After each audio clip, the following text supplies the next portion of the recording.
Nintendo's maintained a steady cadence of updates for the Switch since its launch in 2017. 2 years after its release, Nintendo introduced the Switch Lite, which was focused on handheld play at the cost of docked mode, and the Red Box Switch, or Switch V2 as it's more commonly known, with better battery life, which was otherwise identical to the launch model. Now, in 2021, Nintendo has delivered the Switch OLED model, which brings with it a redesign of the fully featured Switch that feels on par with the Switch Lite in terms of changes to design. The core functions of this new Switch are the same. You can play in each of the 3 modes Nintendo advertises as selling points for their hybrid console: Handheld mode, Tabletop mode, and TV mode. With this latest revision, Nintendo has sought to improve the experience for players in all 3 of these modes. TV mode is probably the least impressive of the 3, so let's talk about that first. When playing the Switch OLED in TV mode, you aren't going to notice any changes. Internally, the Switch OLED is mostly using the same components that power the Switch V2, with the only exception being an expansion of the internal memory from 32GB up to 64. There's no additional horsepower under the hood, meaning your games will look and perform as they have since launch. That's not a surprise, since Nintendo has been clear in their messaging that there are no performance gains to be found on this new model, but they did deliver on an improvement to the TV mode in the OLED model's redesigned dock instead. The new dock that ships with the OLED model is much nicer looking than the dock that shipped with previous models. It ditches the sharp angled corners of the original for a rounded aesthetic that looks more inviting. On the back of the dock there's a new cutout to make routing cables easier, and one of the USB ports is removed in favor of a built-in Ethernet port. I had a USB Ethernet adapter in my old Switch dock, and in my testing there was no speed difference between using the new dock or the old. Beyond being a bit more convenient to use and a lot nicer to look at, there isn't a lot to say about the new dock. The OLED model still fits fine in the older dock, so if you have multiple docks around your house like I do, you won't need to replace them all. With TV mode out of the way, let's talk about Tabletop mode. I actually use Tabletop mode quite often, with my Switch resting on a nearby surface while I use my Joy-Con or Pro Controller. Tabletop mode is all about one component of the Switch: its kickstand. Over the last 4.5 years, the most common complaint I've heard about the Switch has been that its kickstand was too flimsy to use in the way it was advertised. I've heard of players wearing their stands out and needing to buy replacement parts. I've never experienced that myself, but it's easy to see that the original design of the Switch's kickstand left something to be desired.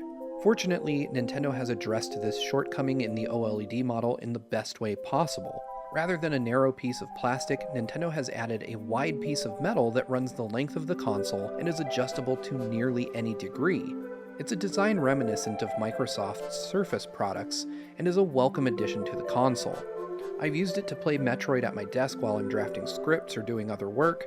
I even propped my Switch up on my kitchen counter to watch videos on YouTube while I cook. The inclusion of this new stand makes me feel much more comfortable thinking it won't fall over at a moment's notice.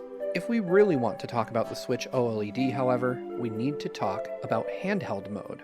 This new Switch is, first and foremost, designed for the handheld player, and that's evident from the moment you take it out of the box.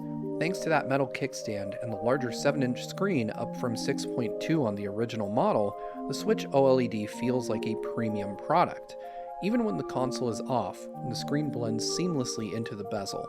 The bezels on the Switch OLED are also much thinner, lending it a feel not too dissimilar from a high-end smartphone or tablet. Aside from the screen, there are some other design changes present on the console as well. The volume buttons are a bit narrower, the vent up top has been changed, and the game card slot no longer has a notch for your fingernail to fit into, making it slightly more difficult to get open. Around the back, the FCC and regulatory info has been moved behind the kickstand, giving it a clean look, and the microSD card has been changed to sit horizontally rather than vertically. Nintendo has also built new speakers into the latest revision that are not only much louder, but much clearer than those that came before. The OLED model is also ever so slightly longer than the existing Switch, meaning some third-party accessories might not work with it if they were a tight fit before. None of these changes mean much on their own, but together they make this new revision feel like something greater than just a Switch with a new screen. That screen, however, is the main reason to buy a Switch OLED, and it's hard to understate just how dramatic of an improvement it is. It's still a 720p display, meaning that its increased size means the pixel density on the display is lower, but unless you hold the Switch directly against your face, you'll be unable to notice. What makes the Switch OLED's display so impressive is how well it renders color. OLED technology is lit at the pixel level, meaning each pixel on the display can turn itself off or on, leading to contrast that is second to none. The older Switch models utilize LCD technology, which requires a backlight in order to display an image. When an LCD attempts to display black, it will always look a little bit brighter than it should, where OLED can shut those pixels off and deliver a true pitch black. I've tested games from across the Switch library, and everything just looks better on this new revision. AAA games like Breath of the Wild and Metroid Dread look absolutely stunning on this display, with both bright scenes like Hyrule Field and the dark corridors of ZDR taking on a new dimension, thanks to how well the OLED screen reproduces color. Of course, indie titles also look fantastic thanks to the new display tech in Nintendo's latest revision. I tested Hollow Knight, Untitled Goose Game, and Toem, a black and white game, and was impressed throughout. In fact, even in the Switch home screen, the difference in quality will be immediately noticeable. I also decided to put my Switch OLED through the ringer by leaving it on the home screen for over an hour and didn't notice any image retention or burn-in. Similarly, while playing Metroid for hours, I didn't notice any UI elements stuck on the screen. After a week with the Switch OLED model, I can't see myself wanting to use any other version.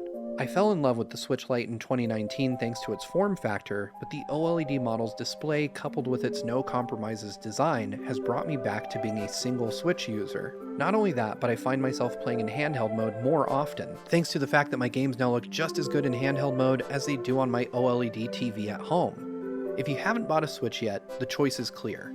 Pick up the Switch OLED. It more than justifies the $50 premium over the older model, and if you're in the market for a Switch Lite and have a little extra to spend, I'd strongly recommend considering the OLED instead.